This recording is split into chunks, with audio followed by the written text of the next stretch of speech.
try to get some history right now. Here's Wilson for 1,000. Yes!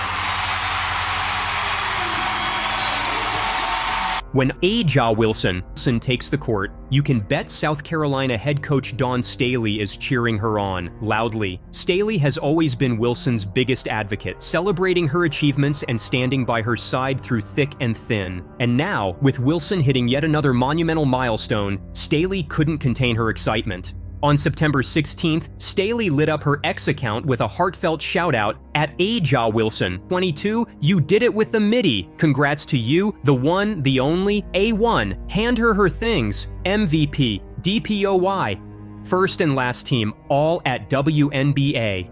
If anyone deserves the accolades, it's definitely Wilson, and Staley is here to make sure everyone knows it. I love each and every last one of you. Queen, we just met a couple weeks ago, but girl, you came in here and gelled with us. You've been with us since training camp, and those are the people that I love, because I'm very particular about who we let in this locker room. So first off, thank you. When it comes to the rest of y'all, the ones that we've been through everything with, I am so appreciative. I don't get any of this without my guards feeding me the basketball. So thank you guys, but I hope y'all know how much I love y'all. Each and every last one of y'all. Y'all will never understand how much y'all mean to me, because there's days where I hate being A'ja Wilson. I hate it. But when I come into work and I see y'all smiling and I see y'all just happy, it makes me who I am. And I am so grateful to have teammates like y'all, because I don't. A'ja Wilson's heartfelt message is a beautiful reminder of the power of gratitude and appreciation. Her words show how much she values her support system and recognizes their impact on her life and outlook. It's clear she feels deeply connected to and uplifted by those around her, highlighting the importance of acknowledging and cherishing the people who make a difference in our lives. Why all the praise? Wilson's amazing game, where she scored 29 points in the Aces' 84-71 win over the Connecticut Sun, was the reason. She didn't just win the game, she also became the first woman to score over 1,000 points in a single WNBA season, breaking Jewell Loyd's record of 939 points from last year. That's impressive. But let's be real, reaching this milestone wasn't just a walk in the park. Wilson hit the 1,000-point mark with just 57 seconds left on the clock as she dominated the court, racking up 29 points, 2 blocks, and 9 rebounds. How could Staley not shower her with love? The relationship between Staley and Wilson goes beyond just coach and player. It's built on resilience. When Wilson dealt with tough challenges like long-term dyslexia, Staley supported her every step of the way. She even had Wilson read aloud to the locker room, helping her overcome childhood fears. This support has strengthened their bond. Whenever Wilson needs encouragement, Staley is there. Last Wednesday, Staley made sure Wilson got the credit she deserved for breaking the WNBA single-season scoring record, giving over A'ja Wilson, 22, her flowers for breaking the single-season scoring record for most points in a WNBA season.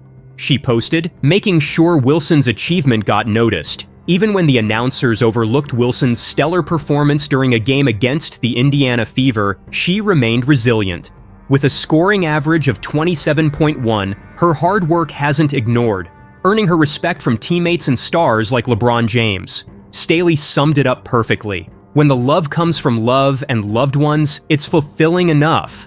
After not clinching the WNBA MVP title in 2023, Wilson seems primed to add a third trophy to her collection this year. She's been instrumental in leading the reigning WNBA champions to a strong 25-13 record as the playoffs loom. In just 1 week, Wilson has not only set the WNBA single-season scoring record, but also made history by becoming the first player in league history to score 1,000 points in a season. During that stunning game against the Connecticut Sun, she finished with 29 points, 9 rebounds, 3 assists, and 2 blocks, hitting that milestone with a fadeaway jumper in the fourth quarter.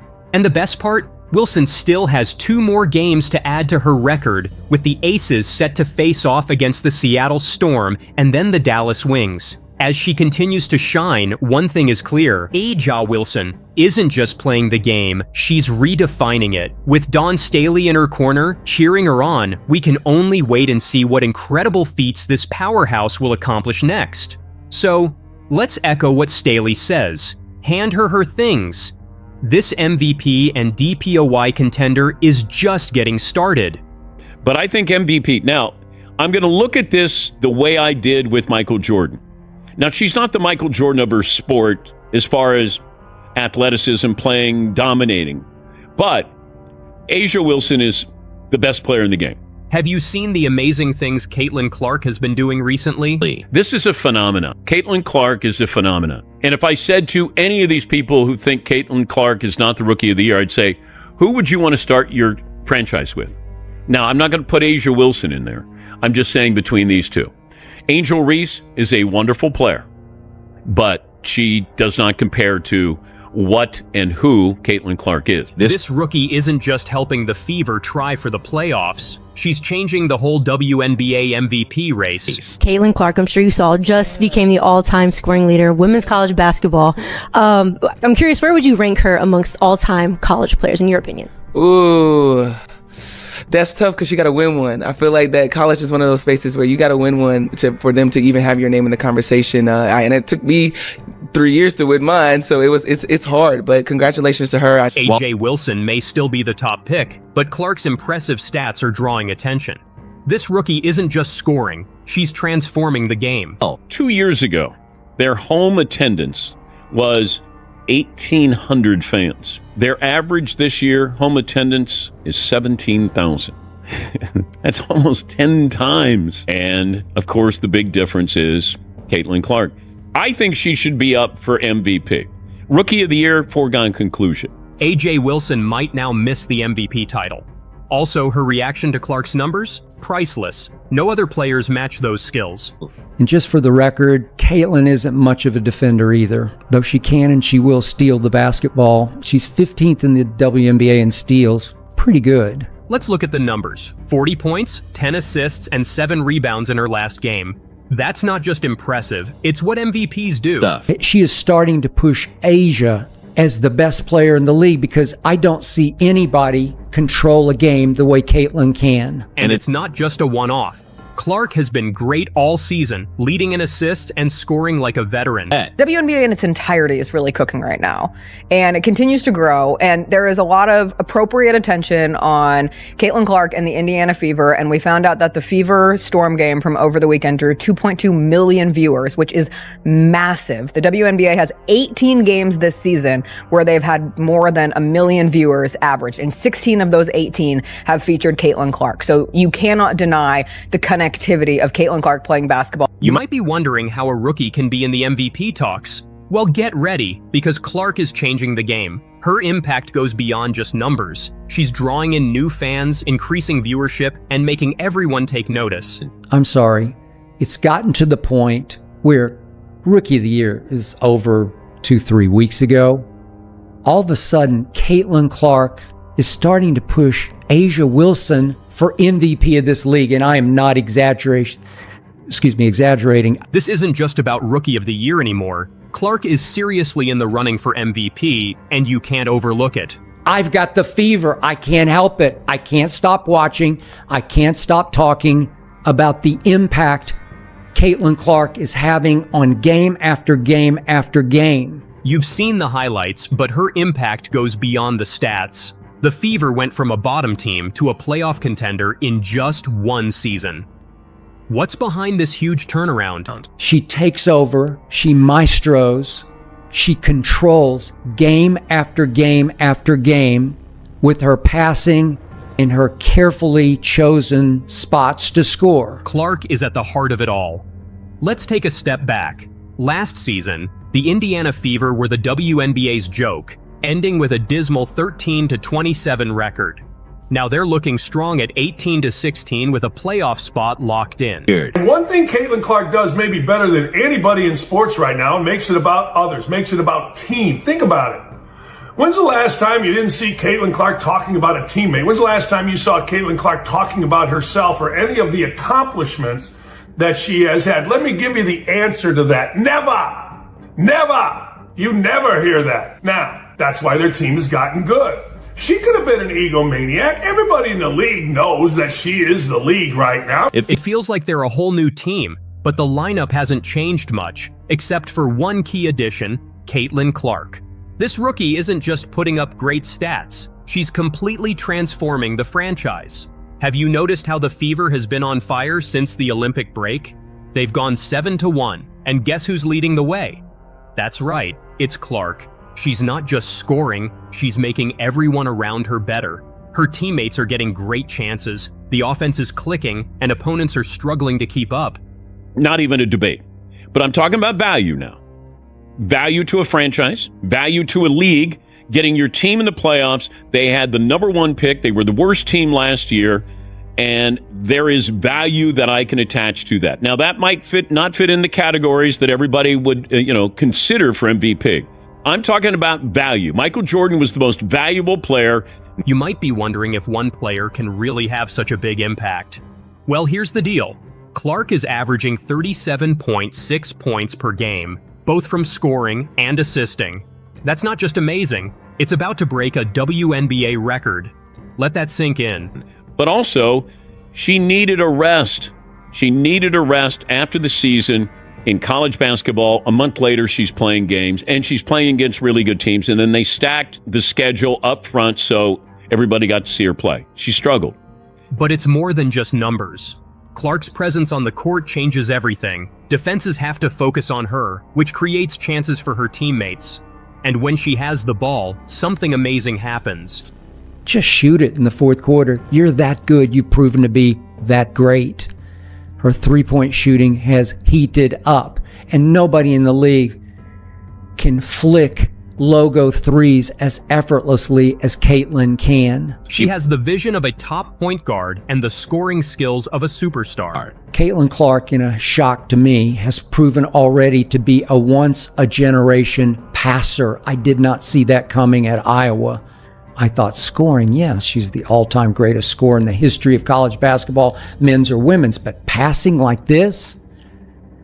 I'm talking about gifted, LeBron-esque bounce passing. Since July 1st, the Fever's offense has improved from the worst in the league to the best. Meanwhile, Caitlin, 2/3 of the way through the year, it was clear she was on an all-time record turnover pace, the likes of which I have never witnessed. It's almost like she was trying to turn the basketball over. That's not a coincidence. It's the Clark effect. She's not just putting up MVP-level numbers, she's lifting her entire team to new heights. Caitlin Clark is running away with the WNBA assists lead. She's 25 better than anybody else in the league. It's pretty extraordinary for a rookie. Think about it. How many rookies come into the league and instantly turn a struggling team into a playoff contender? It's almost unheard of, but Clark isn't your average rookie. She's a game changer, a talent that's reshaping what's possible in the WNBA. She's having impact on her team that nobody else in the league is having on her team.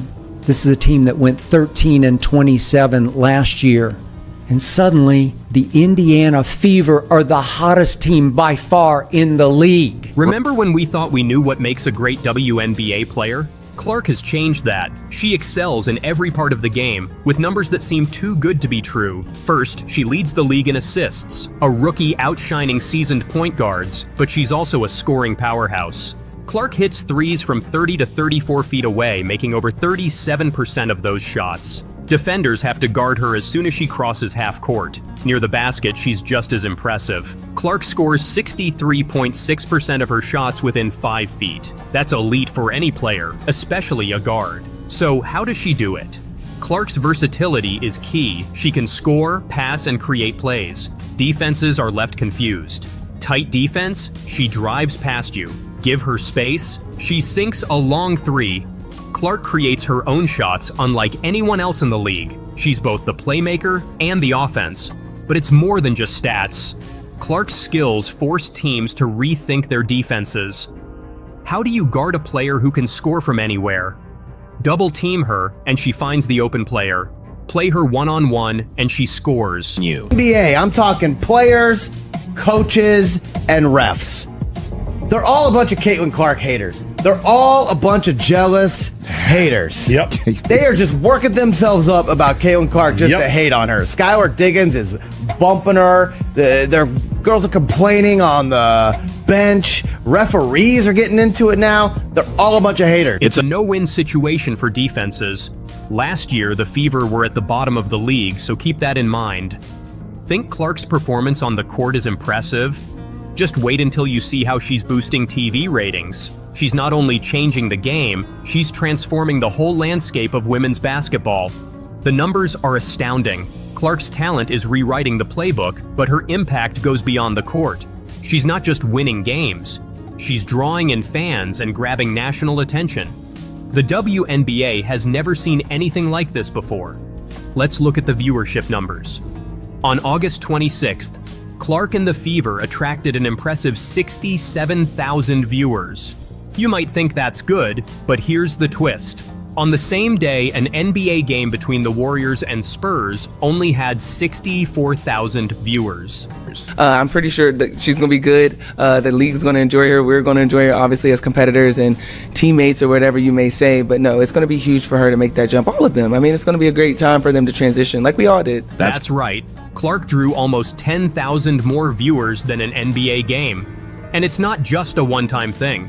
Clark and the Fever have been in 4 of the 9 most watched games on NBA TV this season. The Indiana Fever have responded in a big way since the Olympic break. Take a look at this. These are the top 3 scorers in the WNBA since the women brought home gold in the Olympics a few weeks ago. 2 of the members are of the Indiana Fever, Caitlin Clark and Kelsey Mitchell, but we are missing a big piece to this all-star puzzle. Literally, Aaliyah Boston has taken a step forward in her game, and she has built a special chemistry with their star rookie. This isn't merely a victory for the WNBA, it's revolutionary. Caitlin Clark may not win titles. Las Vegas is still a great team.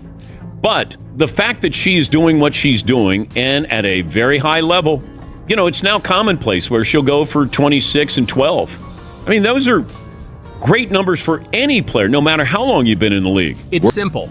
Clark isn't just a great player, she's becoming a cultural icon. Fans aren't just watching basketball. They're specifically tuning in to see Caitlin Clark play. Yeah, I kind of said this on Complex one time. It was just a huge thing of, I think she's going to be good. I think she's going to be someone that's going to be huge for the franchise that she gets drafted to. And I just hope that franchise builds around her so she can continue to grow. And I hope the same fans that are writing for her now continue to help her and carry her and follow her into the W, because that's where the growth happens. Anyone can talk the talk now, but it's like, all right, next step. Are you still there? Are you still a true fan? But she has a special star quality that grabs the attention of both casual fans and die-hard basketball lovers. This boost in viewership isn't just a win for Clark or the Fever, it's lifting the entire WNBA. More attention on the league means more recognition for everyone. Despite averaging 18.7 points and leading the WNBA in assists at 8.4, Clark hasn't come close to peak performance yet. A victim mentality would prevent her from making the necessary improvements. Her fans could give her that mentality if they continue to cry about things that don't really matter and shield Clark from objective criticism. With increased sponsorships and more chances for growth, Clark's impact is making people take women's basketball seriously, and it's about time. I said second half of the season, look out, and that's exactly what's happened for her and her backcourt mate, Kelsey Mitchell. She's wonderful too. Life can be unfair, and A'ja Wilson will have to deal with that reality. You might wonder how this affects Clark's MVP chances. It's important because MVPs aren't picked just based on stats. They consider overall impact. And Clark's influence is truly remarkable. I still get frustrated because she won't shoot enough in fourth quarters because she defers to her vets. She's got horrendous pressure on her. Not to be a diva. Not to look like she's trying to be something more than she should be as a rookie. I appreciate that. But Caitlin, you're really not a rookie anymore. She's not only making an impact on the court, but also affecting the whole league. When she gets her one, if she gets her one, then y'all can have the conversation. Yeah, no, I feel that. Here's where it gets even more interesting. Clark's presence is forcing teams to rethink their strategies. not just during games, but in their overall approach. One thing Caitlin Clark does maybe better than anybody in sports right now, makes it about others, makes it about team. Well, this is expected of Caitlin Clark. She's supposed to be great. She's not the Rookie of the Year. Angel Reese is, because that's a surprise, which to me is wrong, because Angel Reese was the best player on the team that won a national championship in college. It's not like she came out of nowhere. Organizations are starting to see that star power and charisma can be just as important as having an amazing jump shot. I think she got to win her one to really kind of have her name in that. But I mean, she's always going to be a great player for Iowa and for the game as a whole. But yeah, winning one is pretty huge in college. So Clark is showing that one player can change the WNBA. You might wonder if, as a rookie, she can really compete with the established stars for the MVP title. That's a valid question. Let's take a look at Caitlin Clark's credentials. The Indiana Fever finished 13-27 a year ago, the third worst record in the WNBA. The Fever currently stand at 17-16 this season with 7 games to play. They're the hottest team in the league since the Olympic break. They can win it all this season if, and only if, Caitlin Clark continues to elevate her efficiency and basketball IQ. But Clark isn't following the usual path. She's changing what's possible for a rookie. Her ability to draw heavy defensive attention and her impact on the culture are making people rethink what it means to be MVP. So my teammate KP was just like, yeah, that's huge. That's a lot of points. And that, don't take that for granted. They were getting them up 100%. So congratulations to her. But Clark is doing things differently. She's showing that rookies can do more than people thought. Her skill at attracting tough defenses and her influence on the game are making people rethink what it takes to win MVP. She's hands down the best player. Could it be a situation where she takes sweepstakes, where she wins the MVP, she wins Defensive Player of the Year, and she wins Finals MVP? Wilson has been amazing all season and is currently leading in the MVP race, which she definitely deserves. Yeah, well, that'd be live. I mean, what's she averaging? Probably 27 and 12, with probably 2 blocks, 2 steals, because she does it on both ends of the court. Her defense is outstanding, and she's a force on the rebounds. But Clark's offensive skills are in a league of their own. Yeah, that's what's so impressive, is that the amount of energy that she exerts. What more can you ask? Nothing. She got that elbow jumper. She can put the ball on the floor, finish with either hand. She has no flaws offensively. She's having an unbelievable season. No bullshit. Nah, she ain't bullshit with him. She's not just scoring, she's making incredible plays. The big match is on September 11th and 13th, when Clark and Wilson face each other. These games could determine who wins the MVP award. It's not just another game, it could change everything in the WNBA. Don't miss it.